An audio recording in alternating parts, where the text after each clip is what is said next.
Good morning brothers, আসলাম একটু মাছ নিতে। তা আজকে মাছ বাজার সাথে অবাক হয়ে গেছি, মানে মনে হচ্ছে কাপাস তুলো। দেখেন এ পরে পরে দেখলাম চিংড়ি মাছ মনে হচ্ছে, ফার্স্ট ভাবছি কাপাস তুলো মনে হয়। দেখো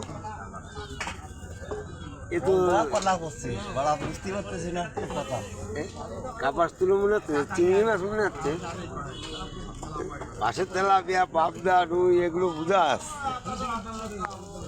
দোকানদার হিসেবে তো কোনো খারাপ না। তাই এমনি দিয়ে দেবে মাছ।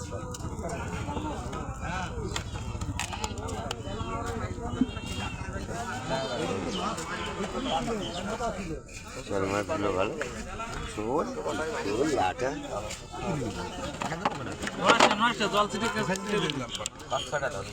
আড়াইশো দিচ্ছি বন্ধ।